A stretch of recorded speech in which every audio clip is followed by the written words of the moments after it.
anu nyieun hirup jeung pae teh Allah, nu nyieun subur jeung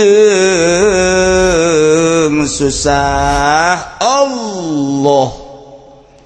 Dinasehatan ku Kangjeng Nabi Saleh tu gerage maneh teh jadi khalifah urus geratuh lautan jang kepentingan kemangfaatan urang tu gunung tu hutan jeung sajabana eta teh urus sebab urang teh sebagai khalifah kemangfaatan balikeun deui ka urang kebenaran. Kaum Kangjeng Nabi Saleh disebut kaum Samud teh boga kaistimewaanana mahat.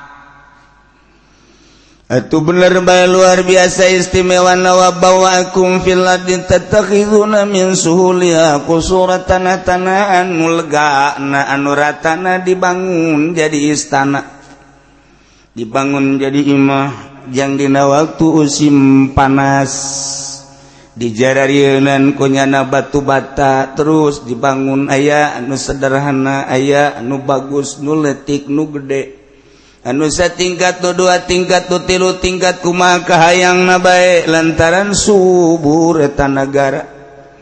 Kabeneran atuh di ditu mah pan daerah pegunungan urang lamun ningali di Yordania di Petra eta teh pan pegunungan di Arab di Madain Soleh eta teh pegunungan dipahat ku nyana. Watan hitunal jibala buyuta gunung-gunung dijadikeun imah jang paranti usim tiris sakahayangnya na gunung dibentukeun imah urang ge kuari lamun ka Petra bisa nempo bangunan ditinggal kang kaum Kangjeng Nabi Saleh. Urang lamun ka Madain Saleh yakni ka Hijir engke urang bakal ngahareupan surat Hijir disebut Ashabul Hijri. Eta teh nyaritakeun tentang pemahat kaum Samud. Urang kuari lamun ka ditu aya keneh Arab bagian utara di ditu bakal aya gunung panjang tapi dibentukeun aya imah kos imah aya gunung gede eta teh dibentukeun kos istana. Masya Allah. Bongkahan-bongkahanana dibawa ku manehanana ka iman masing-masing dijieun ontaan dijieun kukudaan dijieun hihimaran dibentukeun kaheureyan eta teh dipake arulin nu leutikna dijieun cincin. Jadi berarti ayat itu orenganan cincin teh oreng ayati baheulana. Aduh, kuari mah ambalayah lain bae di kampung di kota ge terus bae lain bae urusan nasional tapi internasional. Cincin kuari ieu keur nandakeun nempo ka baheula pemahat-pemahat kaum Samud. Ulah kaget. Sebab di dunia mah urang mah sakedeung di dunia mah ada coba keimananana aslina mah urang mah kasenangan kejaga di akhirat. Kuari mah keur akhirat mah nyana boga aturan nyana nu di MPR nu di DPR nyana boga aturan nyana ditekan ku Amerika kahayang nyana lah dan lain sebagainya. Urang yang serikeun dihandap kok kieu amat si aturan nagarana pek bae ngan moal kebal tuh Pak Harto geus eueuh kuari mantepkeun neulanan nu penting urang ngamerdekakeun diri dalam rangka ibadah ka Gusti Allah Subhanahu wa taala merdekakeun. Mulai kuari masyarakat teh atuh melalui mun kiwari meureunanan presiden melalui gubernur terus turun ka bupati ti bupati ka camat ti camat ka lurah nangkepan jelema nu iman ka Kangjeng Nabi Saleh. Ya Allah ya Rabb. Kangjeng Nabi Saleh teh atuh kieu bae cak Kangjeng Nabi Saleh kakarak deuk ariman jadi terjadi kieu deui bae. Maka masyarakat nu iman ka Kangjeng Nabi Saleh dipanggil ku pemerintah, dikumpulkeun, ditanya. Kumaha nyana? wa qala al mala'ul ladzina istakbaru min qaumi al mala'ul ladzina istakbaru penggawa pemuka tokoh anu adigung anu takabur sombong luar biasa ti kaum Kangjeng Nabi Saleh kasombonganana teu iman teu percaya bahwa Kangjeng Nabi Saleh teh Rasul Allah nyanana nyalilladzina sunipu ka jelema-jelema ka masyarakat anu dianggap hina kunyana teges taliman amana bihim ka jelema nu ngimankeun ka Kangjeng Nabi Saleh amana minhum nu ngimankeun ka Kangjeng Nabi Saleh ti kaumna nanyana kieu ya wahai masyarakat wahai umat ata'lamuna anna salihan mursalum min rabbi maneh ulah sok nyanyahoanan kok sok tahu sih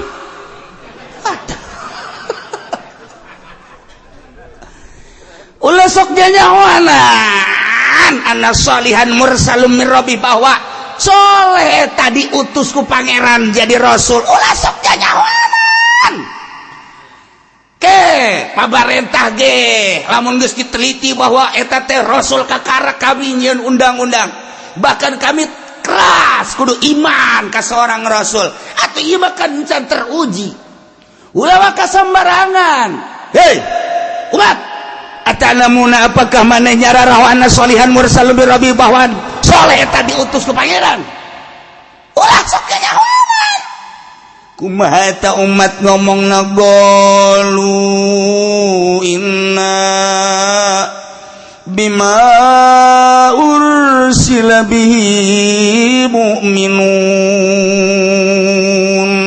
cekaumna amsumuhum inna kami kabehan teh bima ursila bihi mu'minun percaya penuh kana wahyu anu geus diutuskeun dibikeun ka Kangjeng Nabi Saleh wahyu nu dibikeun teh berupa onta kaluar tina batu gede sanggeus teh kaluar kemudian anakan sagob ngaranna ta eta teh bener-bener merupakan mukjizat wahyu di samping keajaiban kepancai susuna deui bisa pakai nanggulangi berbagai-bagai kemanfaatan jeung kemadaratan bisa ditumbangkeun ku cai susu tersebut haju kaunikanana deui nyana mah lamun nginum sapoe satungtung can beak eta cai nyana moal ngangkatkeun beheungna mana aya onta nu biasa makos kitu di samping eta deui kaesokan harina sugannya ngaganggu bagian urang bagiannya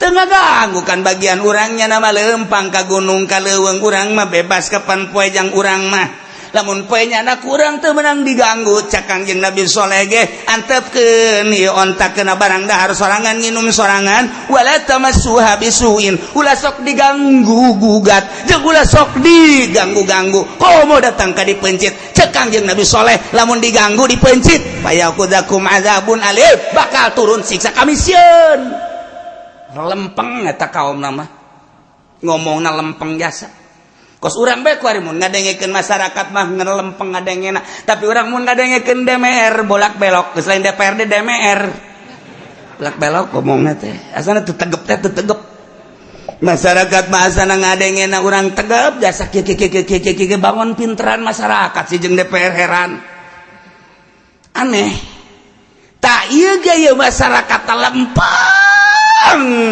jasa tapi tetep bae cak pamerintahan anak ulah sok sambarangan saiman-imana ulah sok sambarangan haju nuduh bahwa ieu soleh teh nabi Allah nuduh bahwa soleh teh ieu rasul Allah ulah sambarangan kami ieu lain jelema sambarangan kami adalah tokoh kami adalah penggede kami pembesar kami pemuka-pemuka di negara leuwih nyaho kami ieu rasul ieu lain ieu nabi ieu lain ieu sugih ieu henteu, ieu gagah ieu henteu. Kami ngebogaan peneliti.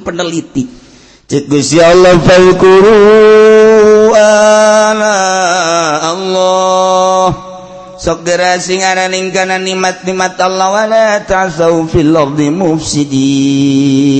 Ulah ngararusak banda di muka bumi dengan berbagai permaksiatan.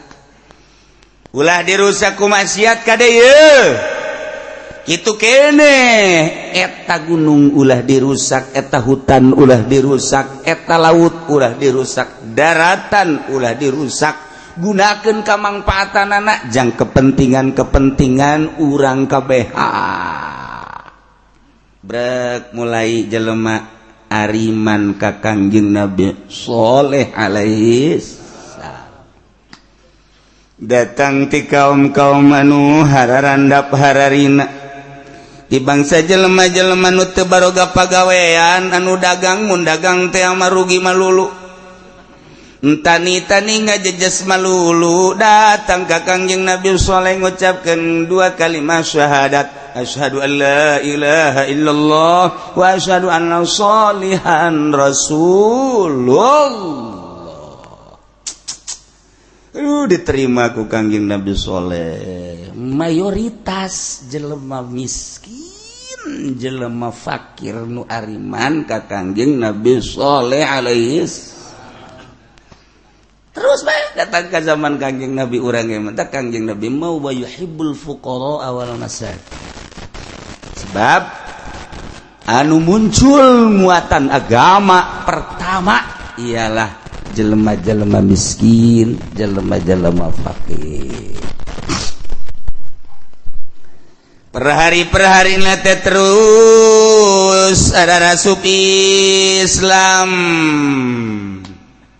Mulai di negara teh rada teu aman teu tentrem maksudna lantaran anu nyembah ka patung masih kene loba nu ngajak teh kuari lain Kangjeng Nabi Saleh bae umat teh ngararajakan iman ka Gusti Allah, iman ka Kangjeng Nabi Saleh bahwa Kangjeng Nabi Saleh teh Rasulullah.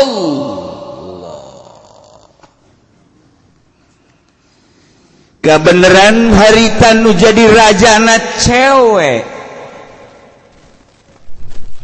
seorang wanita nu ngaran Ratu Malki. Seluruh penggawa na dipanggil ku Raja Malki, Ratu Malki. Cek Ratu, hei para penggawa, para menteri, ulah cicingan atuh di negara urang teh bejana aya Rasul. Encan teruji ya Rasul teh. Kakarak ngaluarkeun onta aju onta anakan kabeneran sapoe nyana menguasai cai, sapoe jangkaum. Bener kamangpaatanan nama cai susu na bisa dinikmati ku kabehan. Nu gering jadi calalager, nu tatadina susah jadi merenah, nu tatadina tegagah jadi gagah, nu tatadina itu usahana teu maju ku sebab cai susu eta jadi mararaju. Bener ai sakitu nama tetapi ulah gancang-gancang iman kanu ngaran soleh. Ulah lalawara heulanan cak Ratu Malki ieu baku babarieun jasa.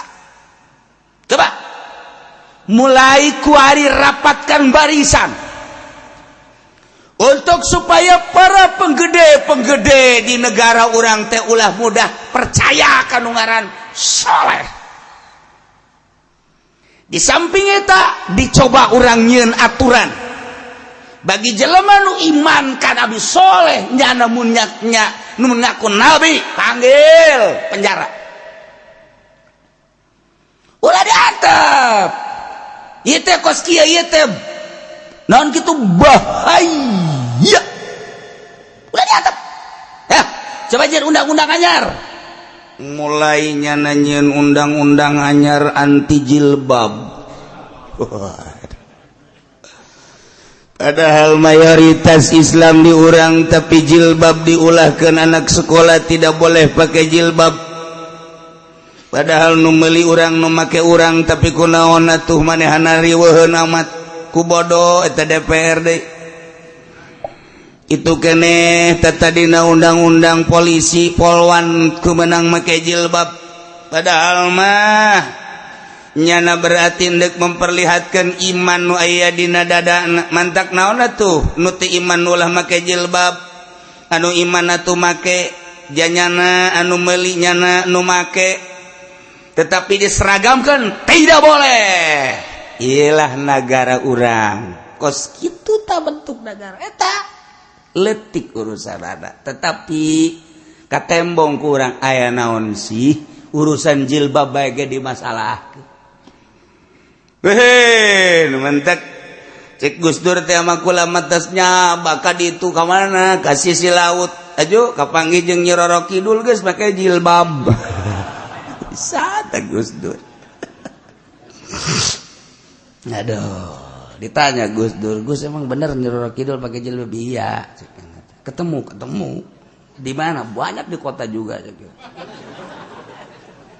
Aduh, tak Gus Dur aya bae. Nah, ieu kerajaan teh nyieun aturan hiji teu meunang nurut ka soleh. Ketika aya nu iman ka Kangjeng Nabi soleh panggil penjara.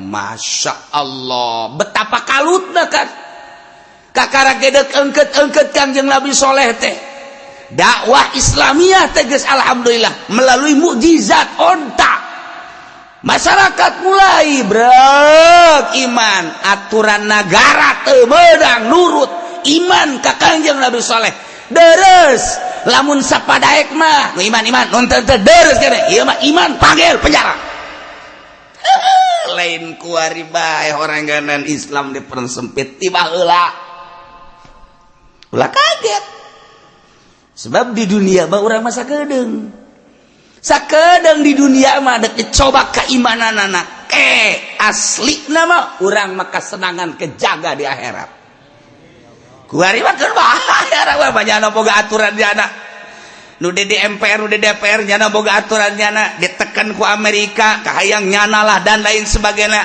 urang yang serikeun dihandap kok kieu amat si aturan nagarana pek bae ngan moal kebal tuh Pak Harto geus eueuh tuh Gus Dur geus eueuh tuh Bung Karno geus leuwih ti heula tuh Habibie kakarak pamajikan urang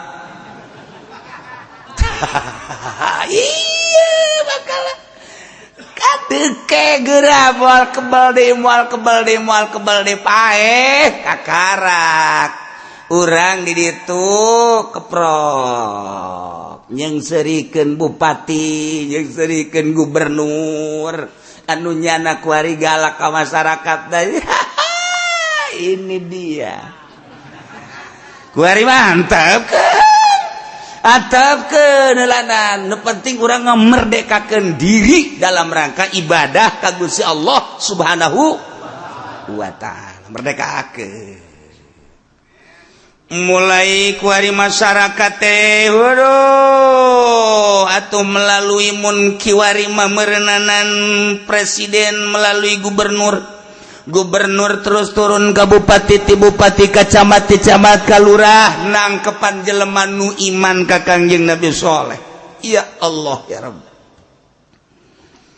Kangjeng Nabi soleh teh atuh kieu bae cak Kangjeng Nabi soleh kakarak deuk ariman jadi terjadi kieu deui bae maka masyarakat nu iman ka Kangjeng Nabi soleh dipanggil ku pemerintah dikumpulkeun ditanya kumana nyana wa qala al mala'ul ladzina istakbaru min qaumi al mala'ul ladzina istakbaru penggawa pemuka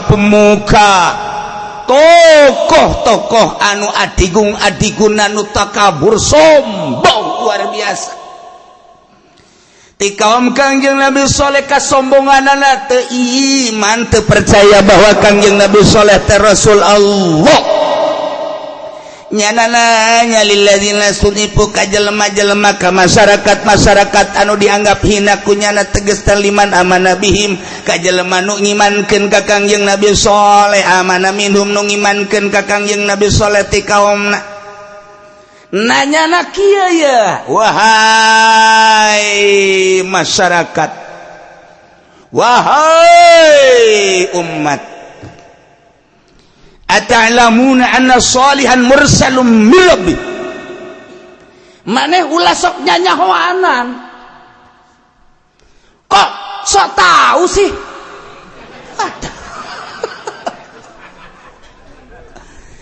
ulah sok nyanyahoanan anna salihan mursalum min rabbi bahwa soleh tadi utus ku pangeran jadi rasul ulah sok nyanyahoanan pabarentah ge lamun geus diteliti bahwa eta teh rasul kakara kami nyieun undang-undang bahkan kami keras kudu iman ka seorang rasul atuh ieu mah kan can teruji ulah kasambarangan hei umat atanamuna apakah maneh nyararawana solihan mursal bi rabbi bahwa soleh tadi utus ku pangeran ulah sok nyaho kumaha eta umat ngomongna golu inna bima ursila bihi mu'minun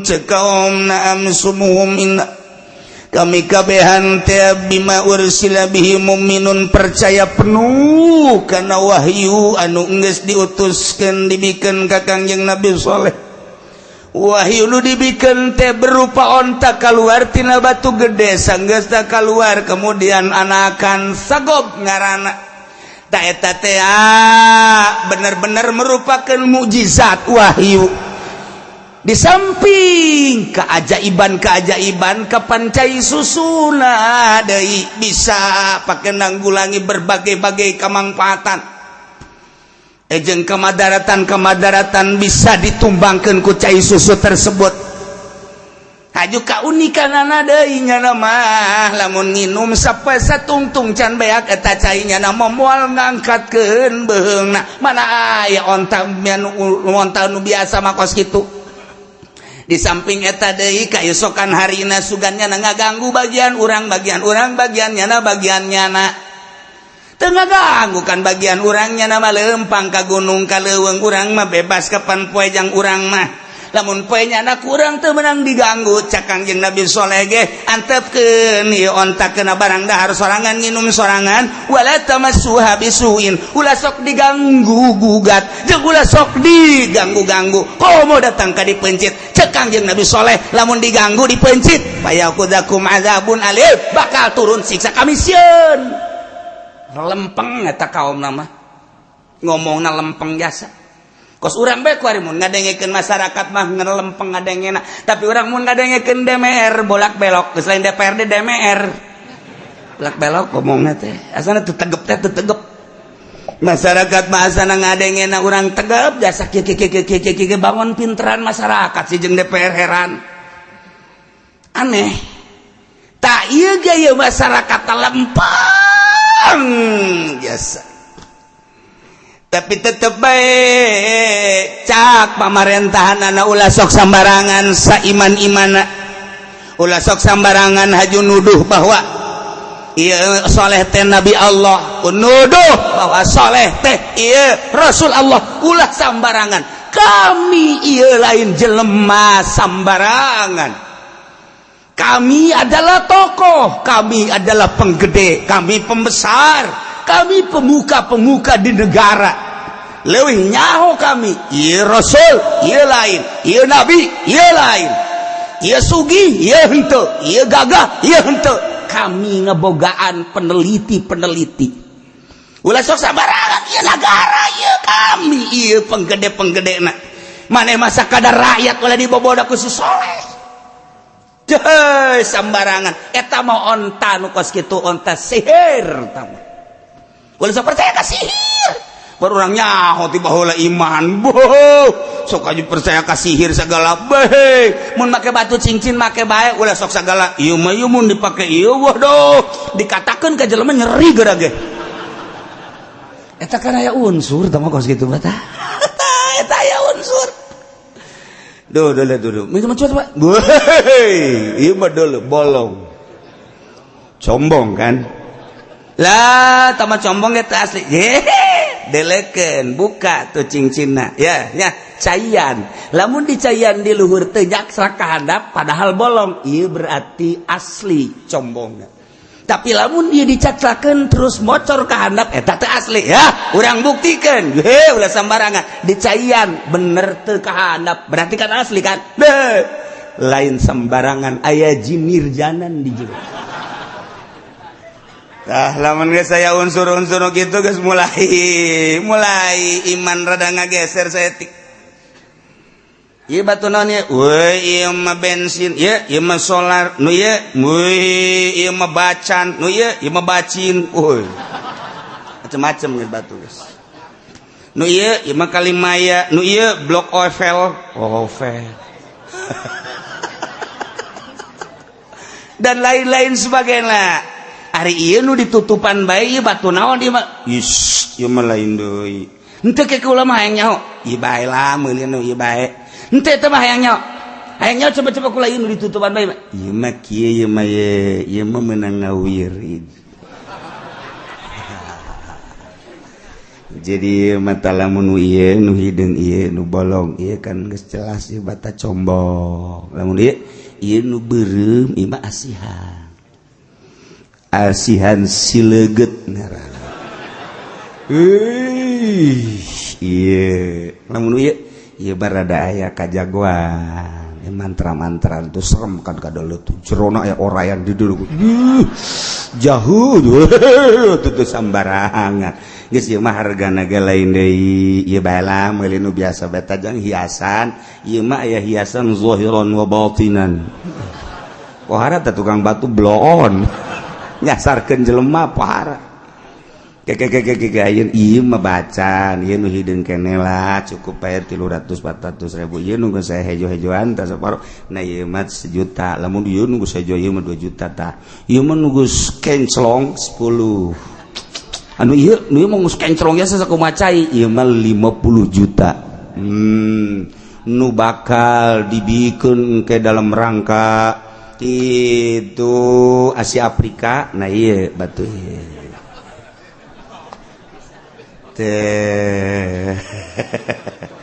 tetapi lamun ieu mah tah lain deui mah hargana emang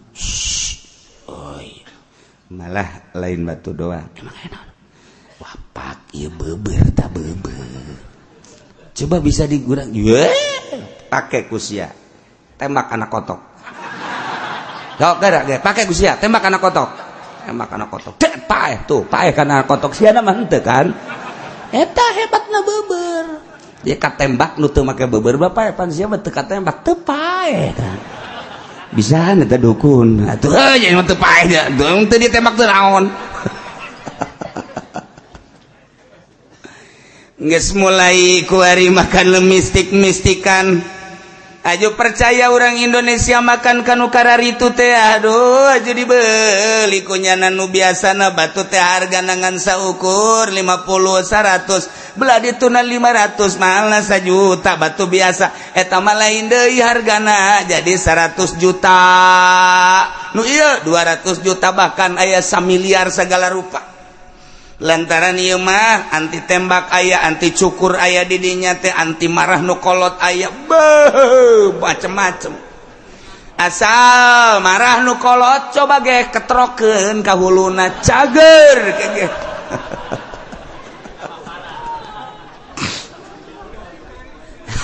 ieu mistik sekarang itu tapi baheula ge nah cak para penggede pemuka negara nu dipimpin ku Ratu Malki awas kencengan ulah datang ka iman masyarakat ka Kangjeng Nabi Soleh ditanya ulah sok sambarangan iman kunaon maneh arariman eta teh tadi ku nurutna ulah asal nurut bae tapi tetap kudu diperhitungkan. Wah ditarangkepan jelema di penjara ditangkap di penjara Masya Allah karim.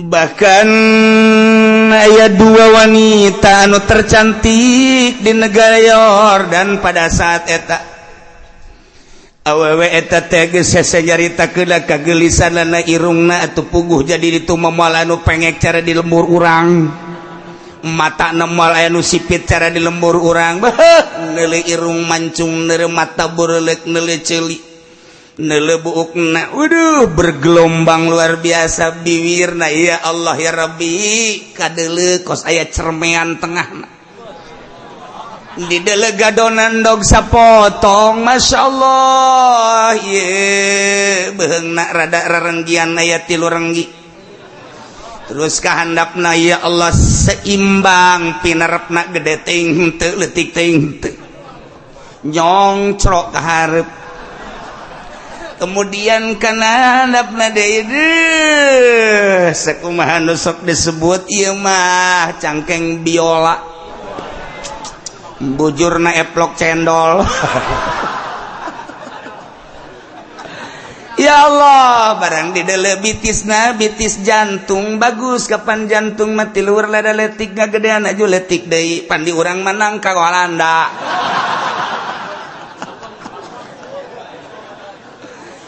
barang didele terus karamona lalanci prapi geus pantes lamun dipakean gengge kelencering kejeng didele ku urang atuh pantes tambah suku kos kitu memakai gengge ke kelenceringan lantaran neros bagus tapi di lembur mah pake gengge barang didele ya Allah jeung kastrol 12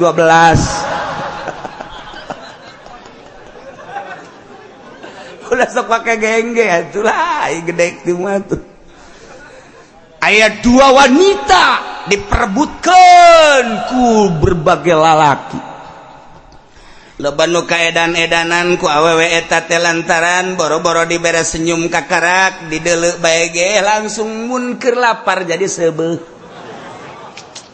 lamun dibere senyum bae saminggu teu dahar sehat walafiat ku gelis-gelis saya tahu 2 sanagara Yordan poh arajas tidinya kebenaran loba lalaki anu harayang loba lalaki anu hararayang ayalah ngaranna ge manusia si 2 awewe ieu memandang kadua lalaki nu dipeke kahayang eta lalaki nage lain sambarangan berarti jelema anu bener-bener jelema aya nu sejen mapan setengah jelema kos ieu nu hareup di dieu kan ieu mah setengah jelema ngaranna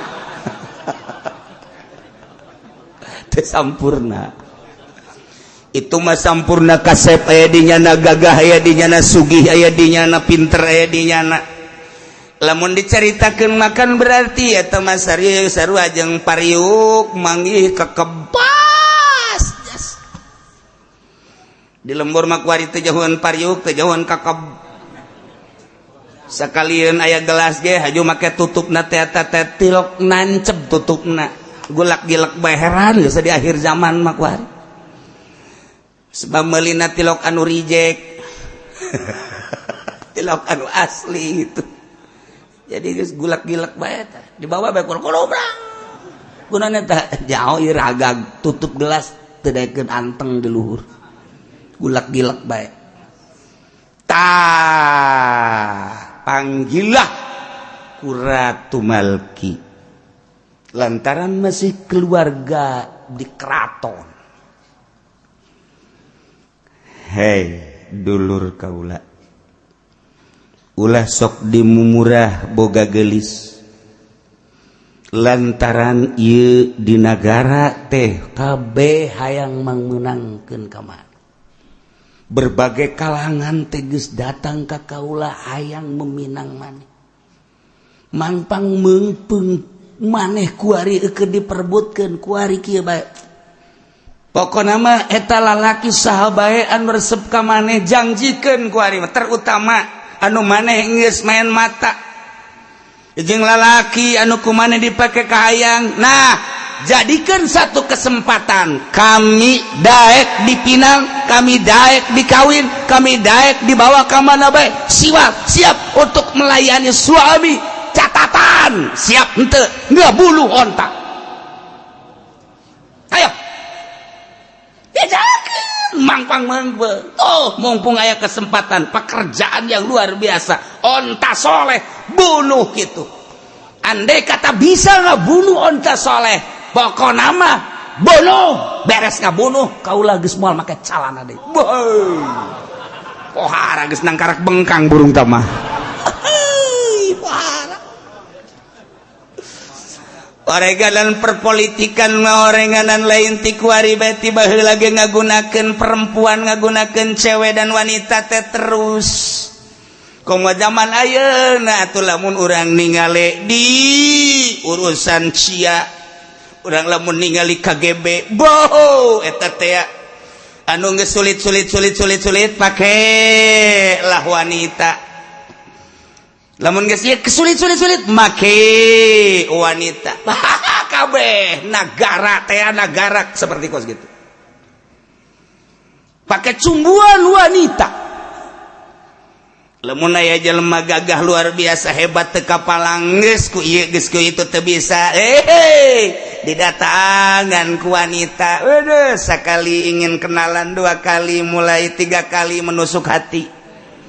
Kabelah dituna terus garana ge awewe hayang dituturkeun gilek. Terprosok. Iya wanita.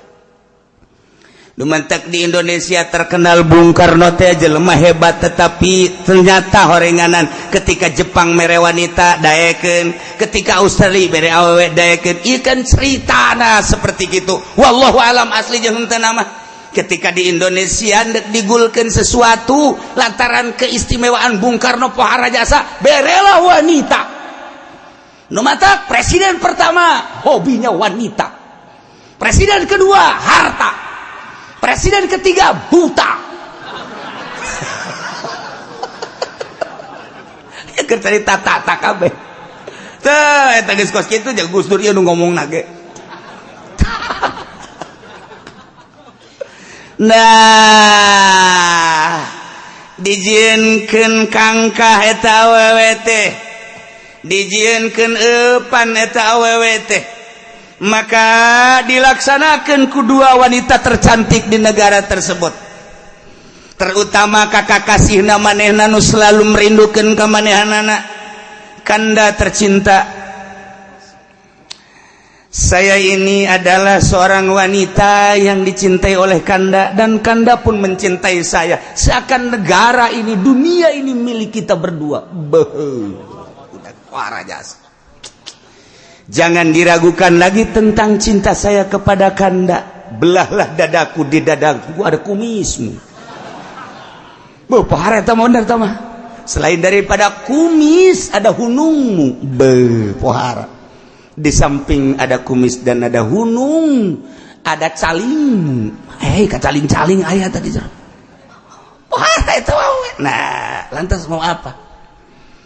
Kalau Kanda ingin melestarikan cinta kita, mulai dari sejak dibangun cinta kita sampai ke liang lahat, bahkan kita lanjutkan sampai neraka jahanam nanti. Wow, parah tuh. Main cinta pohara mah. Supaya cinta kita tetap utuh, maukah Kanda menuruti keinginan saya? Lalaki atuh dikitukeun. Pokoknya mau apa? Andai kata ada di atas gunung, gunung akan Kanda daki. Andai kata ada di lautan, lautan akan Kanda seberangi. Budak. Andai kata ada di hutan, hutan akan Kanda acak-acak. Oh, parah tahu eta. Cinta lain lalagaan, pokoknya demi cintrong. Senang saya mendengar ucapan Kanda. Yang jelas saya ada satu keinginan. Apa? Katakan. Andai kata ada yang merusak, sudah diam. Kanda yang akan menghadapinya. Jangan pun besar kecil, Kanda sanggup. Dibalikan kau ngomong. Tenang. Membutuhkan harga di kanda, harta ada. Membutuhkan tenaga kanda, ini termasuk jagoan. Membutuhkan wawasan kanda, termasuk sarjana yang luar biasa. Apa sekarang yang dibutuhkan? Katakan cepat. Jangan sampai memanas dan memarah. Boh. Kanda ini tanggung sejuk memandang bibirmu. Waduh. Padahal terik matahari, tetapi ketika memandang wajahmu, Masya Allah, tanpa harus ada tenda dan payung sudah terasa sejuk luar biasa. Pokoknya kanda ini sudah menguji kecantikan di situ.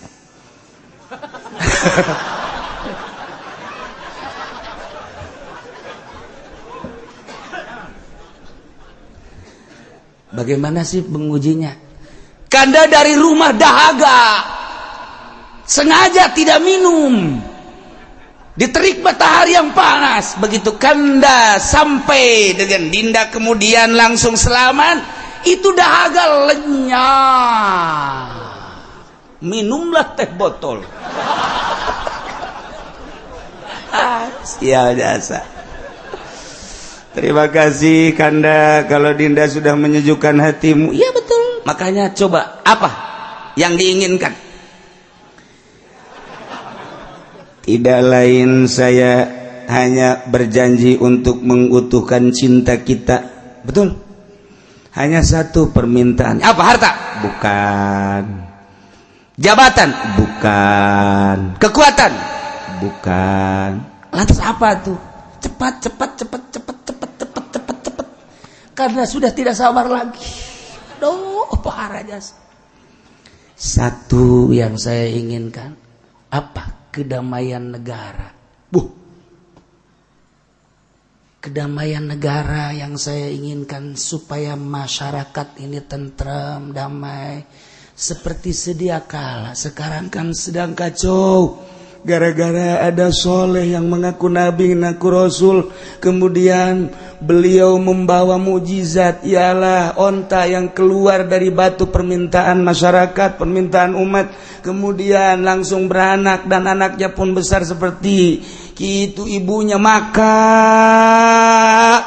untuk mengembalikan ketentraman masyarakat di negara yang kita cintai ini, satu permintaannya itu saja, bunuhlah onta soleh.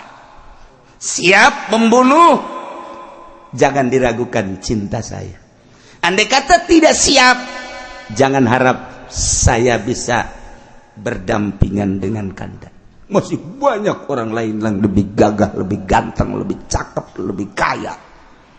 Lalaki atuh dikitukeun.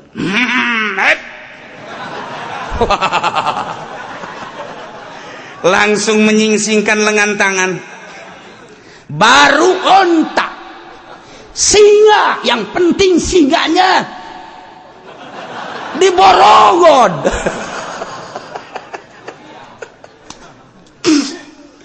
Kalau memang itu keinginan Dinda, kanda akan mengusahakan sekuat tenaga.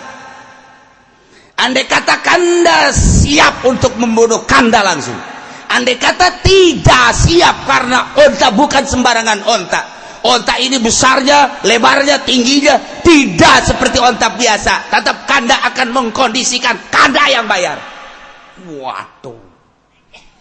Nu hiji deui ge sarua awewe nu hiji deui ge seperti kos kitu, permintaanana hanya untuk membunuh onta. Maka dua lalaki nu dipentak ku dua awewe tadi teh nyana musyawarah. Hayang ngondisikeun ngabunuh onta kumaha carana, lantaran ai langsung ngabunuh manyana ge boga rarasaan, sebab onta lain sambarangan onta. Besi malik talika dirina, tetapi nyana musyawarah untuk membiayai pembunuhan tentang onta saha. Urang neangan jelema anu gagah panggagahna sanagara Yordan, panggagahna sanagara Arab.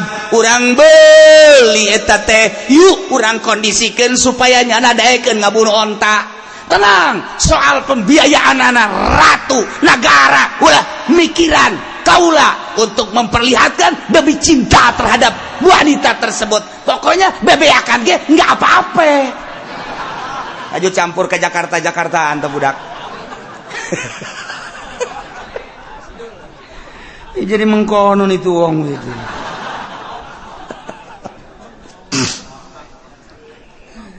Akhirnya langsung nudu aja lemah lapor ke Ratu Malki jeung para pembesar-pembesar. Sebab cintana terketahui oleh ratu, bahkan ratulah nu ngondisikeun wawasan seperti eta. Kuharinya geus ngucapkeun di hareupeun para penggawa, para pembesar, para pemuka negara bahwa nyana siap untuk membunuh anda pun nanti yang membunuhnya mah yang membunuhnya siapa entah siapa, yang penting terjadilah pembunuhan terhadap onta.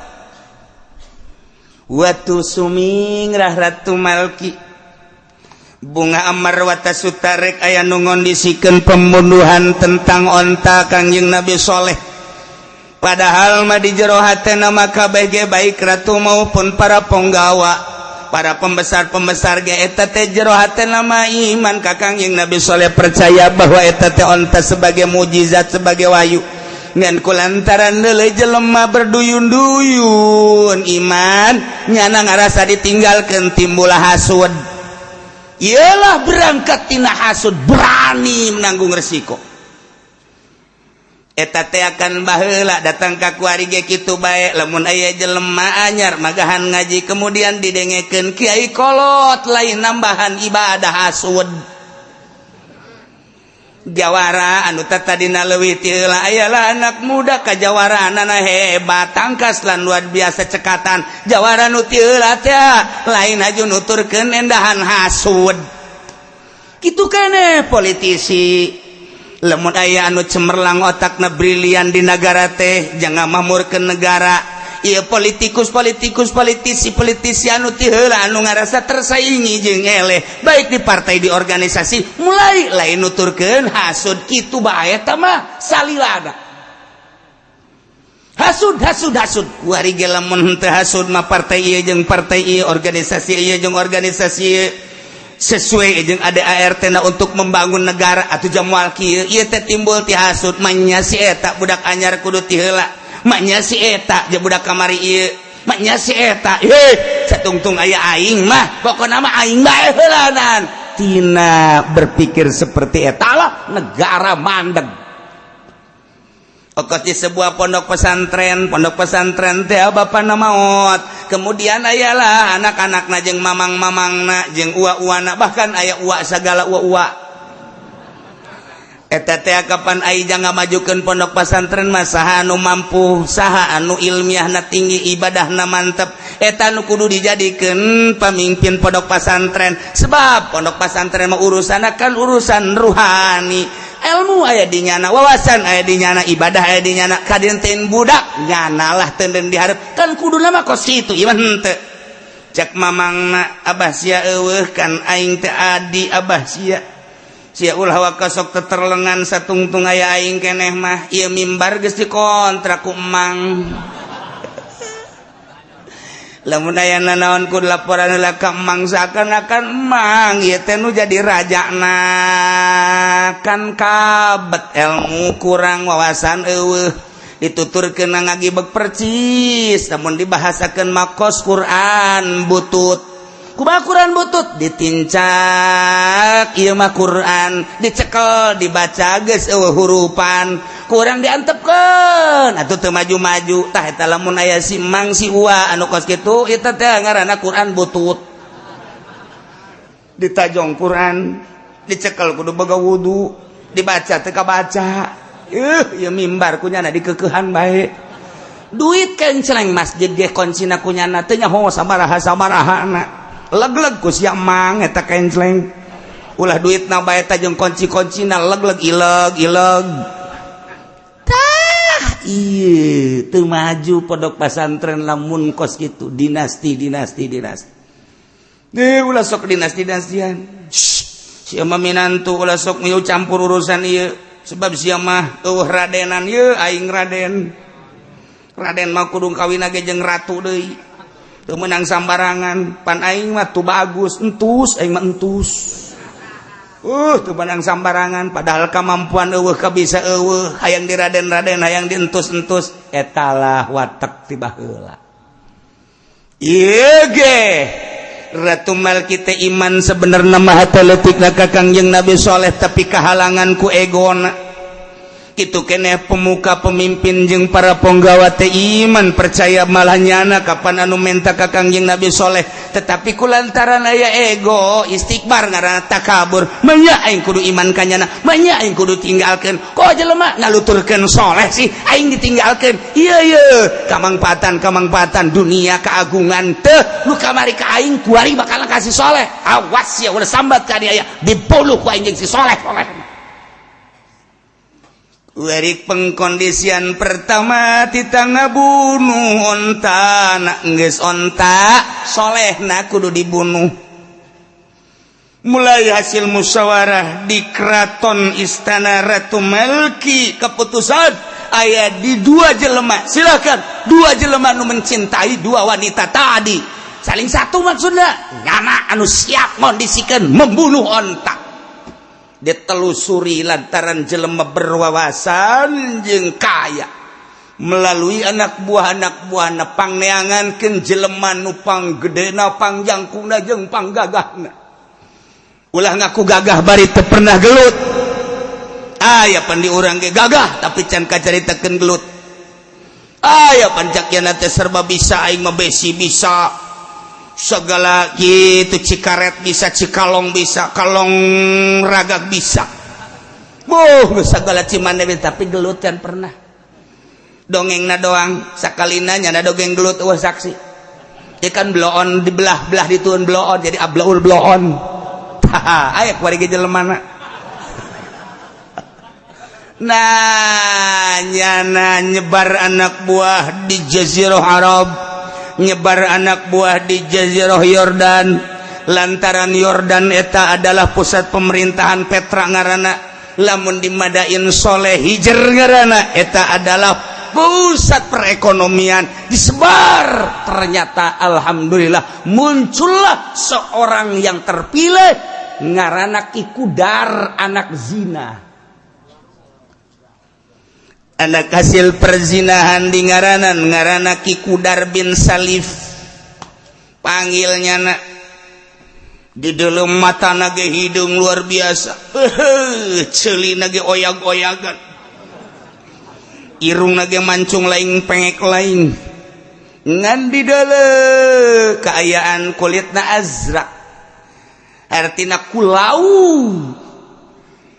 di dele dedeg pangadegna cangkung di dele keterampilanan luar biasa panggil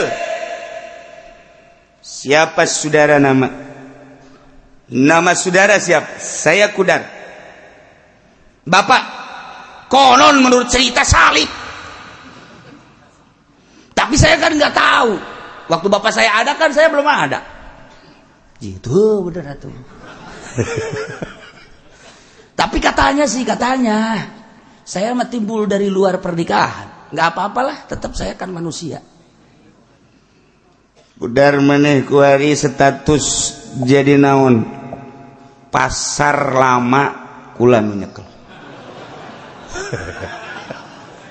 pasar baru saya yang megang Tanjung Priuk saya yang megang Tanah Abang bahkan akan saya ganti jadi Tanah Putih nggak usah Abang terus saya yang megang Jakarta saya yang megang Bandung saya yang megang Surabaya Medan saya yang megang kalau mau tahu saya ini adalah geng ternama di negara ini siapa yang berani terhadap saya akan saya sentil bener gagah jasa.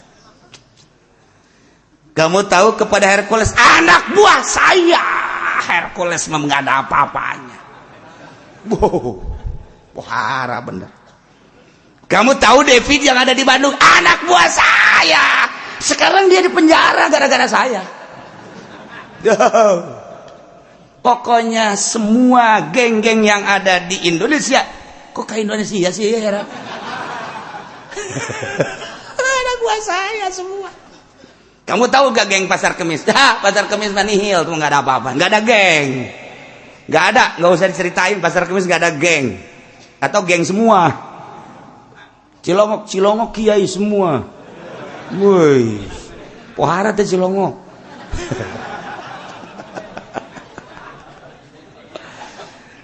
Kudar, iya. Ada apa saya dipanggil ke sini? Waktu adalah uang. The time is money. Atuh geng ngaranna. Nya ada salila dipanggil geus kieu mata nong bola desa. Itu apa yang dia gelek enggak tahu. Yang itu yang gede lisong. Jadi masa bola gelek sebelah lisong. Wah, begini Kudar, kamu dipanggil ke sini ini tentunya kami punya harapan. Harapan apa? Kamu tahu di negara ini sekarang lagi kacau. Saya tidak pernah melu. Saya bahasa pakai melu. Itu bahasa geng. Saya mah tidak pernah melu terhadap negara, politikus, ekonom. Yang penting orang itu setor sama saya. Geng-geng yang ada di kota-kota besar yang penting store sama saya. Negara pun harus store sama saya. Nggak tahu bahwa saya ini adalah pimpinan di negara ini. Negara pun akan saya acak-acak kalau tidak setor sama saya. Lihat tuh, ini apa nih? Wih, tato, makanya ini tato singa. Yang ini tato, dilihat kebo yang ini. Ntar digadil lu makbo lu. Pohara, pinuh ku tato. Eta geng ngaran. Aya geng sholat, teu pantes geng sholat.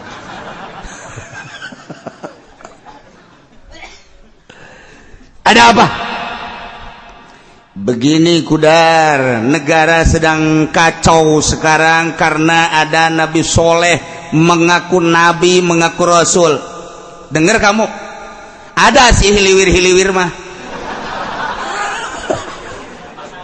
Blon ya saya, geng po budak. Sakumaha, yang di Bandung aya hiliwir segala. Ada anak buah saya pernah laporan sama saya. Selama tidak mengganggu, maka saya pun tidak akan mengganggu. Pokoknya mah ngaing moal nganggu ka dia, lamun dia tengah ganggu ka ngaing. Pana juga badu ya tuh. Pokoknya mah kuari mah hirup dia ngaing-ngaing. Kalau tuh kitu onam. Kieu Kudar. Jadi ieu teh kuari ketentraman di negara teh lantaran aya Soleh ngaku Nabi. Di samping ngaku Nabi nyana teh geus ngaluarkeun mujizat, padahal mah eta teh memang pamenta masyarakat. Benar. Mujizat lamun aya nyaho eta teh pamenta masyarakat di batu nu gede supaya keluar onta. Ayo keluar eta onta tidak batu. Keluar. Geng teh jauhan geng mah teruk jauh kos kitu atuh. Haju kumaha eta ontana? Barang keluar onta igegan kemudian teu kebal haju reuneuh. Sanggeus tareuneuh eta eta kuda reuneuh eta unu ngalakian. Heueuh. Be. Aing mah anak zina aya bapaan cak jeung. Ieu mah. Heueuh. Ajo geus kitu. Nges gitu terus reuneuh harita keneh nyana terus ngajuru gede nyaruaan anaklah harita keneh ka indungna. Di model sakeneh. Da ngaing ge can pernah nyaho nu kos kieu mah. Di mana eta ontana ha? Justru maneh dipanggil ka dieu teh Kudar. Jelema teh ieu teh arar iman ka Soleh ngaku Nabi ngaku Rasul lantaran boga mujizat onta. Ieu teh kacau ku ari di negara masyarakat bageus hampir kabeh iman. Iman teh pindah pangerannya nama. Tadina ti patung kemudian ku ari pangeran teh Allah. ai pangeran onam caki kudar jaing mah teu boga pangeran ulah diperebutkeun pangeran mah cakna aing mah pokona setor we ka aing mah sial tah geng aduh ampun paegan ku ari eta kos kitu geng gorenganan ieu turunan ki kudar tah budak tah mun aya di lembur orang di pasar mun aya di pengkolan anu minta uang jago eta berarti aya tetesan si kudar kajeun hukum tah ieu mah kieu bae kudar teh mah urusan pangeran mah urusan maneh teh mah boga deukeun teh sabodo maneh nu penting mah ieu nagara teh hayang pulih supaya ulah acak-acakan ayo kami atas nama negara nu dipimpin ku Ratu Malki jeung para penggawa para penggede jeung para pemuka geus gayakeun musyawarah saha nu bakal bisa maehan eta onta supaya tentrem ieu nagara sedangkeun lamun cenah cek anjeun Nabi Soleh lamun eta onta diganggu dirusak bahkan dibunuh ieu bakal turun siksa cenah tah kami satu sisi embung jelema iman ka soleh di sisi lain kami ge lamun dibunuh eta onta sieun kena siksa ih cenah bingung berarti atuh nu mantap kami nek neangkeun maneh ge neangkeun maneh supaya kami ulah bingung kecil. Berapa kamu mau bayar? Hayang paehan onta sabaraha maneh hayang endek mayarna? Wani piro? Ayo. Kumaha pamenta maneh bae? Ayo kumaha pamentana ku kami bakal dicumponan. Kami maca kudar urusan maehan onta mah geus teu dianggap boro-boro onta jelema ku kami mah dipaehan onta deui sakadar onta jelema nu boga akalna jeung boga pikiran ge ku kaula mah diringkus saha nu wani nandingan ka kudar tidak ada kuari mah kieu bae urusan maehan onta serahkeun ka kaula cuman kula sadiakeun 100 wanita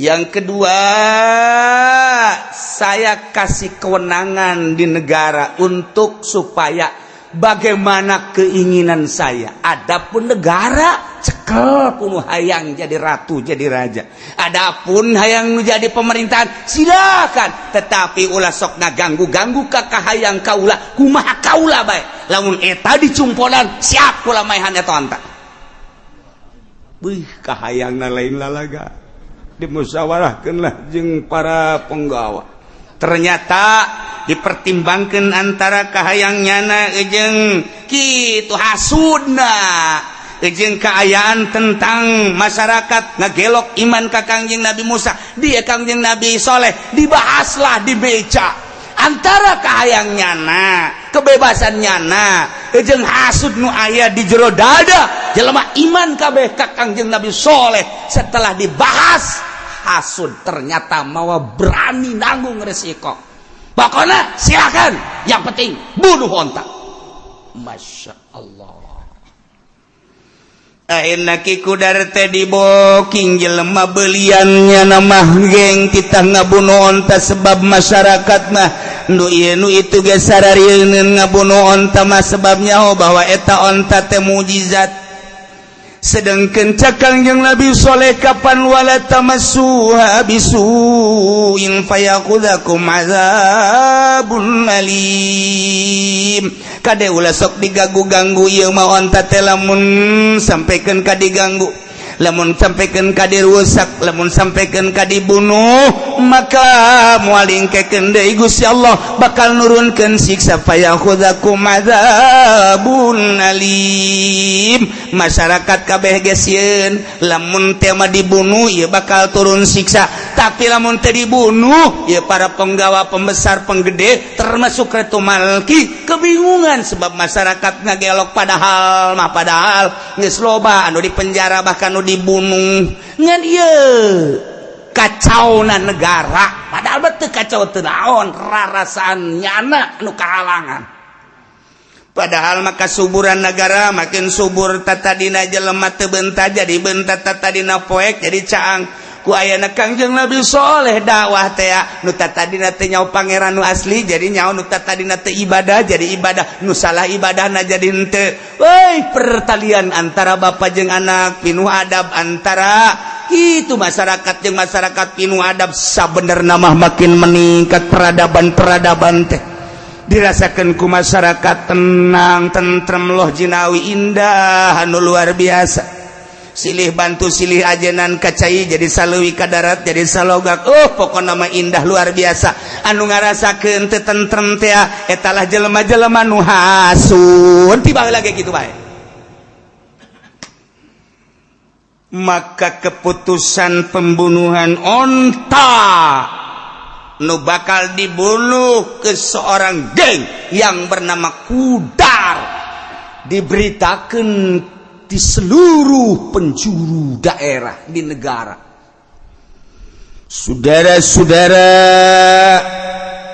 negara Yordania, Petra, saudara-saudara yang berada di Jazirah Arab, kekacauan di negara telah terasa oleh kita, maka sebentar lagi kekacauan akan sirna. Cara menghilangkan kekacauan tidak ada lain kecuali membunuh onta, dan saat ini negara telah mempersiapkan pembunuh onta yang bernama Kudar. Marilah kita saksikan bersama-sama pembunuhan onta. Masya Allah, tiba lagi kos gitu baik. Lantaran pemerintahan kakarak pemerintahan kitu unggul maka masyarakat nanya iraha ieu bakal dibunuh na onta. Carerik masyarakat nu iman ka Kangjeng Nabi Soleh malantaran geus ngarasakeun kanikmatan kaindahan ibadah ka Gusti Allah. Kasuburan telah dirasakeun imah-imah teh gunung bisa dipatri, bisa dipahat jadi imah tanah anu lega anu rata bisa jadi istana. Kemudian atuh ieu tanaman-tanaman nu tatadina osok wahamaga jadi henteu cai curcor ti mana-mana beuh luar biasa mun neuleuh di kali teh nya caina herang batu deka deuleuan mun hideung-hideung mun putih-putih mun beureum-beureum masyaallah eta nu ngaran lauk singgare boy ti mimiti gabus boncel lele jeung anakna geus puguh betik mah jeung bangsa julung-julung ka deuleu jasa ku subur-suburna negara. Masyarakat geh cerik barang ngadenge bahwa ieu onta dek dibunuh lantaran janji Kangjeng Nabi Soleh wala tamassuha bisuin fayakhudzakum adzabun alim. Kami ieu teu ngeunaheun bakal nangke disiksa meureun ke lamun ieu onta sampikeun ka dibunuh. Ditanyaan heula jelema nu di penjara jeung di kampung teh antara iman jeung henteu lamun iman bunuh mun teu iman kakarak salamet ambu-ambu. Mulai nu aya di penjara dikondisi-kondisikeun ditanyaan supaya ulah iman. Lantaran kapaeh masieun sebagian besar balik deui nyana daripada dibunuh urang kuari mah kaluar iman nati Kangjeng Nabi Soleh alaihi salam balik deui ka pangeran aslina. Ya Allah maha kawasa Allah can kuat iman. Terus ka lembur-lembur teh ditanya anu iman mana nu teh iman mana aya diskriminasi di dinya teh. Aya perbedaan lamun iman ka Kangjeng Nabi Soleh teu digaji ku nagara bahkan dipersulit. Lamun teu iman dibere.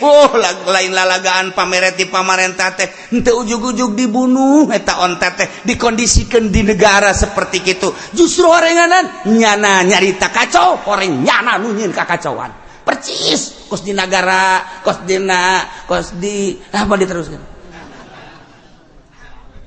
Urang kuari lamun nyaritakeun rakyat mana rakyat anu henteu tentrem jaka bage tala lentrem wayah ka pasar jaka pasar wayah ka ladang jaka ladang wayah ka mushola ka majlis ka majlis bogana alhamdulillah teu bogana alhamdulillah jauh kumaha urang nyaritakeun rakyat bah ti mimiti Surabaya terus ka Jawa Tengah Semarang terus ka Indonesia ipan ngeluhuran terus ka dia ka Banten ge nu kumaha kunaon atuh nu nyeun kacau manyadu di laluhur kurang ditonton si eta nu ngacaukeun si eta nu kurang beres si eta nu kurang beres tinggal rakyat bae anu cinta kedamaian jeung kajujuran neuleukeun nyana jar rakyat teh kumaha dipaksa bensin naik sugan naik kumaha henteu itu wajar-wajar ngan sakadar ngomong mah ngan paling gede kieu dong eta dikamanakeun duitna atuh nonengnang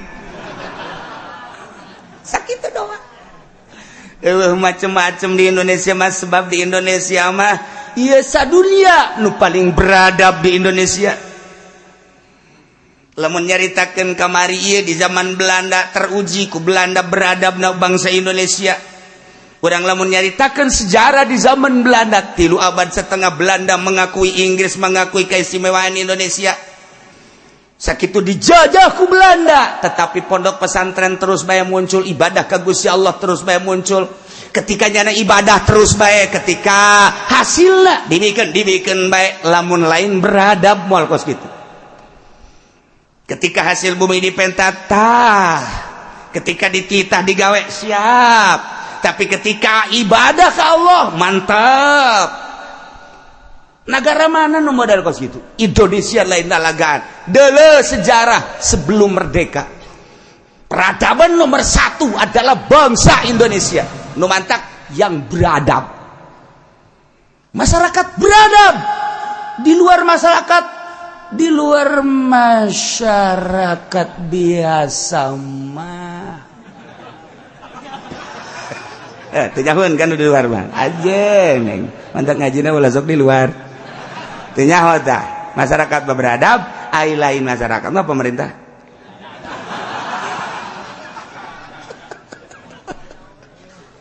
Pancasila tinggal Pancasila aja masyarakat tentrem bae masyaallah karim kumaha tentremanana ih boga duit meuli teu boga duit ngeririt ka jeung haram ge teu boga duit sama sekali maling masalah dianggap masalah gue ayo coba pemalingan ambalaya lantaran pemerintahna anu menangkeun pemalingan padahal mah polisi geus aya sabaraha personil di Polres aya sabaraha di Polsek aya sabaraha tapi teu pernah menangkeun pemalingan sanggeus tah meunang deui teu pugu ujung puhuna nagara naon ketika aya anu mabok dikondisikan kapan go pemerintah ya anu teu mabok ge bisa ku urang make eupan supaya kadeuleuna mabok tet komo anak anu beradab mah panggil kudu dibayar sekian teu akur jeung undang-undang nagara naon eta kos kitu kemudian aya padu di meja hijau gitu padu advokat dararatang meuli nyana ieu mah gedean padahal mah masalah namanya nama ieu teh bisa dielekeun lantaran meuli na bisa loba duit anu pi menangeun jadi eleh anu eleh jadi menang nagara naon eta kos kitu aya awewe nu geus ditinggalkeun ku salakina lantaran salakina berduit kemudian nyana rapa ka pemerintah sakali 2 kali 3 kali lantaran ti dituna merean duit bae ujung puhuna nagara naon ta kos kitu sabaraha kasus mun kurang dibongkar di Indonesia kula nu di imah bae ngadengena hareudang mentak terpanggilah kula hayang jadi presiden gara-gara kos kitu presiden di mana cenah kiai ke aing neangan ijazahna mana kalah ijazah SD na ge eueuh udah jadi presiden kumaha ieu mah sakadar caritaan kos kitu tapi kunaon tah sakitu geus ambalayahna di Indonesia tentrem lamun ieu lain Indonesia kacau tapi tentrem lain lalagan masyaallah wayah ka pasar wayah ka ladang lu ditangkep panggis bae ditangkep antepkeun bae lah hartina antepkeun urang urusan ai bisa atuh ka urusan ai henteu atuh henteu bari nyadeng-nyadeng geus dijebris bae sial ta polisi goblok ta polisi sial ta polisi goblok ta polisi nu mantek mangpaatna polisi mah ieu mah keur carita batur sia kunaon beuh keur carita aing mah tapi kan polisi ge loba anu nulungan lain saeutik polisi anu rada bener rada aya tetep bete kitu kabeh ngaranna ge nagara jeung loba jelema atuh ngan secara globalna seperti kos kitu peroranganna tuh loba nu bener ieu kabantu beuh mun polisi mah kurang meureun kumaha meureun beuh mun polisi mah kurang hadena hari taya polisi kula katulungan masyaallah jasa leungit motor kula aju laporan ka polisi aju ku polisi bere ganti motor kula mah ka ditu los jang polisi kula digantian motor bapak naon motor kula Mio gantina mah motor anu harga 2 juta teh jagan teh sakajeun lah sedekah bae ka polisi nah tentrem lain Indonesia geus kacau geus sabaraha kali dikacaukeun di Indonesia teh supaya kacau tapi tetep ieu deh beradab.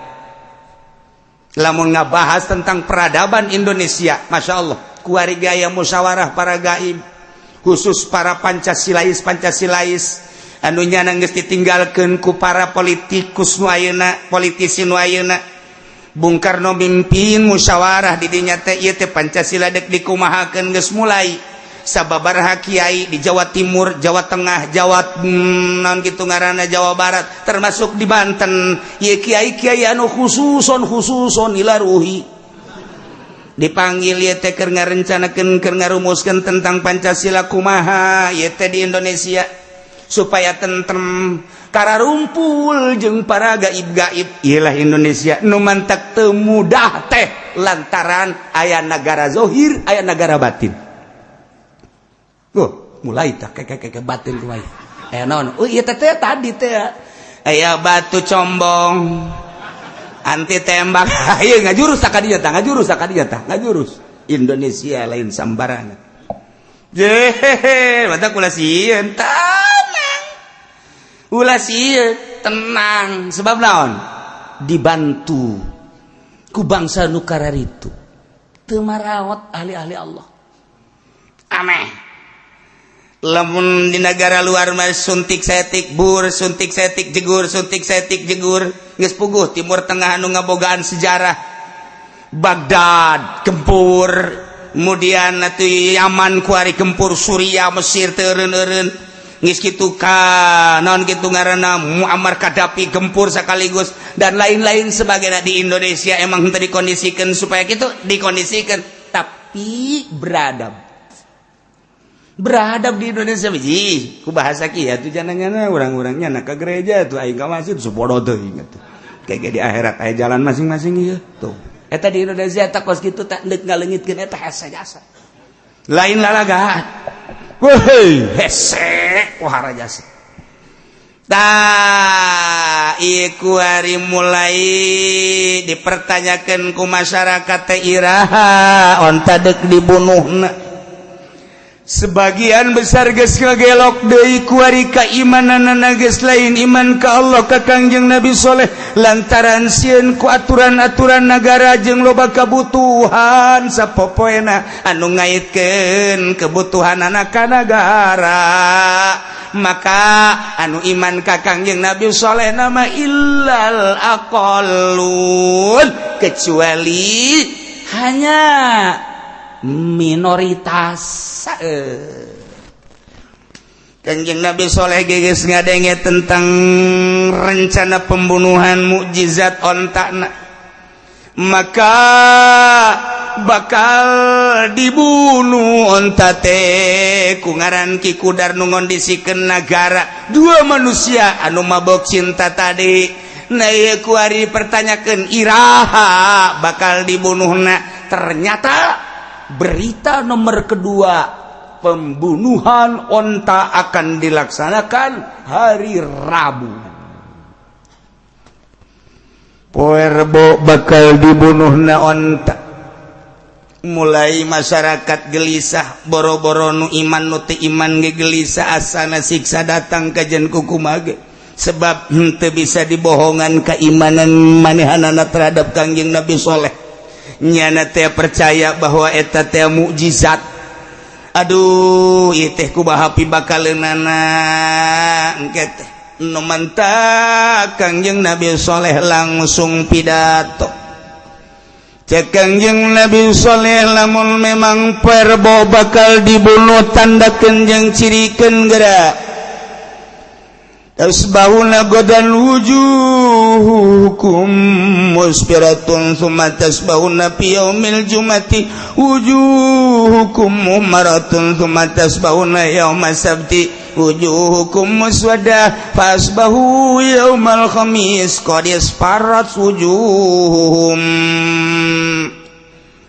Kangjeng Nabi Saleh lamun memang ia bakal terjadi pembunuhan deleukeun ke bakal turun siksa ciri bakal disiksa teh aya tanda nu mentak dicirian nabe kaburu iman anu iman mah jeung supaya salaladar tobat nomor kahiji awas isukan wujuhukum musfarrah isukan beungeut bakal kararoneng kabeh para rias deleukeun coba ge engke datang ke Jumah tateh sapoe engke dina poe Jumah wujuhukum mumarrah poe Jumah seluruh manusia beungeutna bakal beureum eta teh masih menunggu sugantara obat sumatas bahuna yaumas sabti tulus isuk-isuk poe Sabtu wujuhukum muswaddah bakal hideung. Awas deleukeun siksa do bakal diturunkan ku Gusti Allah. Kaula ieu adalah nabi, kaula ieu adalah rasul dibere mujizat onta. Kade anu tatadina ti tadi antep ulah diharu biru ulah dirusak. Lamun terjadi perusakan, awas diancam, siksa bakal datang. Lamun memaksakan, beuh dibunuh ieu onta, siksa bakal datang. Maka faqarun naqata wa'atau an amri rabbihim manehanana bakal ngondisikeun pembunuhan onta manehanana geus lacut terhadap perintah pangeran geus teh dianggap bahkan nangtangan waqalu ya Salihu saleh itina bima ta'iduna in kunta minal mursalin. Saleh ulah loba omong sia leh datangkeun coba siksa nu ku sia dijanjikeun coba deuk siksa kumaha mudah siksa coba hayu kami kapalang kami in kunta minal mursalin lamun bener maneh termasuk salah satu nu diutus ku Gusti Allah. Aja lamun dirobah, lamun dirusak ya onta bakal disiksa. Datangkeun siksa leh, datangkeun leh. Lalu ngomong ngalulu ngomong siksa kami siksa. Masya Allah. Datang ka kos kitu coba kau. Ya Allah ya Rabb. Cek Kangjeng Nabi Saleh deuleu kaum Kangjeng Nabi Nuh lantaran teu percaya ka rasulna teu percaya ka Gusti Allah. Jana disiksa dengan banjir deuleu tuh kaum Hud anu kamari teu percaya nyana ka Kangjeng Nabi maka kaum Ad disiksa melalui angin 3 poe 3 puting tiris anu luar biasa digulang gaper ka luhur ka handap ti kaler ka kidul ti kidul kata paraeh kabeh. Nah ieu ge bakal disiksa moal teu cek Kangjeng Nabi Saleh leh ulah ngomong sia aing geus puyeng ngadenge sia datangkeun siksa hayu datangkeun itina bima ta'iduna in kunta minal mursalin ayo geura siksa kami lamun bener maneh mursalin mun maneh diutus ku Gusti Allah siksa ayo. Masya Allah.